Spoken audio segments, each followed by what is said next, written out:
Thanks, Val, and thanks, everyone. So I actually presented on diesel emissions at the last October event, and just as a matter of through osmosis, all of this activity has happened in the last year, and just sort of watching what's happened is incredible. The level of awareness around diesel emissions is really quite high now. It's just really grown.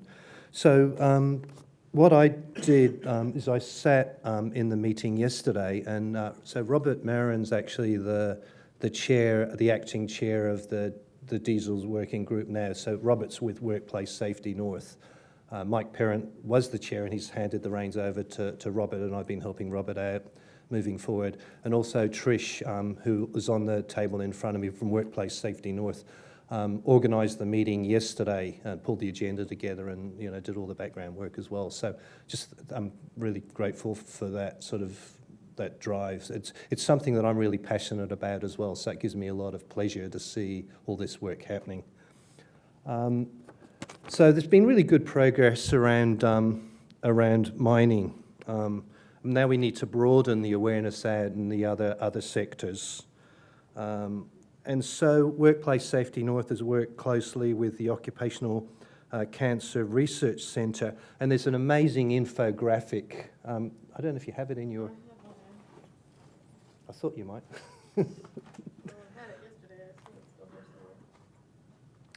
So the infographic, it's actually it provides a really nice visual and it follows the hierarchy of control. So the Occupational Cancer Research Centre actually developed this infographic. So it's one side's the hierarchy of control visual, and on the other side there's actually a picture of a worker with a pump on his belt, and it's actually provides a really nice visual for the workers to sort of, and also for frontline management to sort of think about. So Val's. Oh, I can be Vanna too. Here's the excellent infographic. So yeah, this I think, which speaks to some of what Sophie talked about this morning, right? That workers see themselves in the infographic, and I don't need. You're presenting. I'll do it. Go. Yeah. So.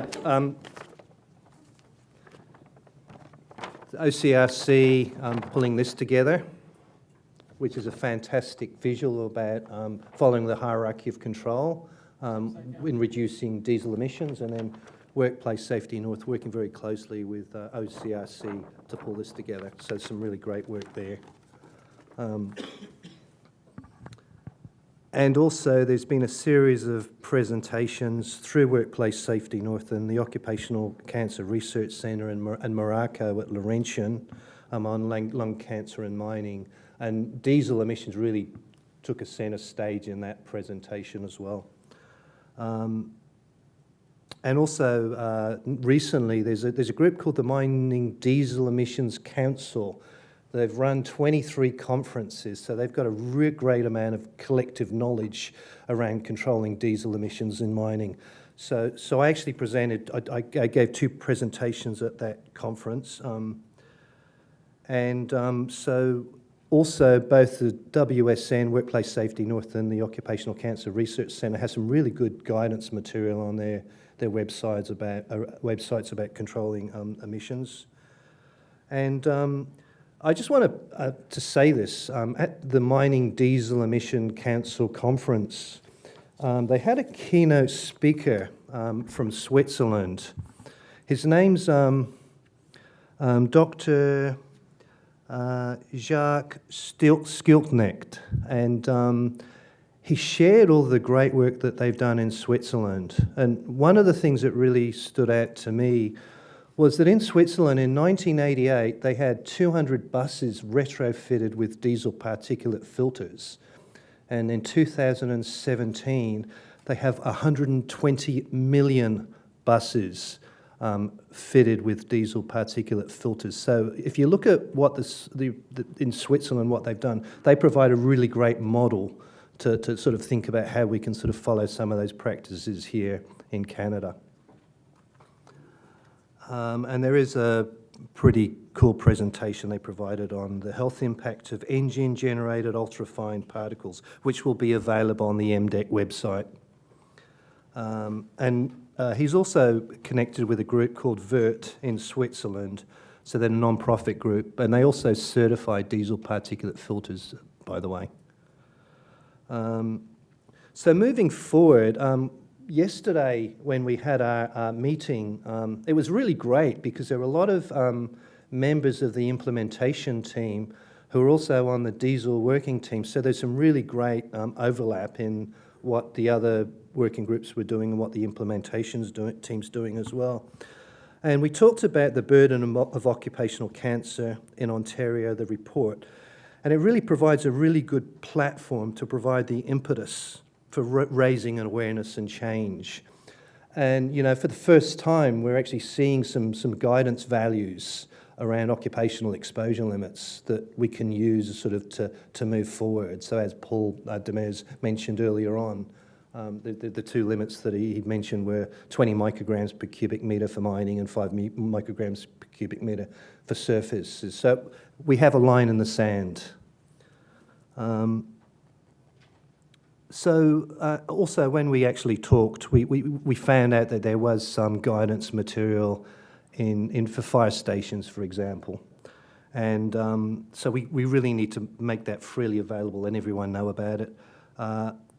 We also, so Marnie TV was part of the group, and she wanted to try and understand the legislation at a national level and a provincial level a bit more closely as well. And we've got to learn from other jurisdictions. Like I said, you know, Switzerland has done some amazing work, and why not just leverage from all their great learnings?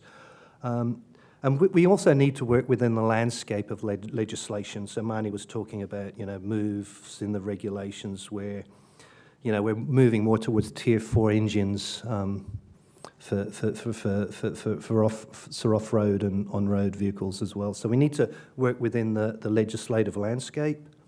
And we also really need to raise awareness through joint health and safety committees. And I guess that's where OCAO can play a pretty good part, and through the unions actually help feed into the joint health and safety committees as well, so it raises their awareness. And they also help sort of provide solutions as well.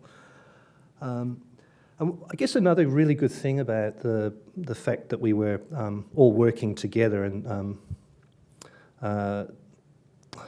Mike Russo from the Noise Working Group that presented earlier, they've actually got 5 things to do about noise, and so we felt that why not just mirror what the Noise Group are doing, and we think about, well, what, you know, 5 things to do about diesel emissions.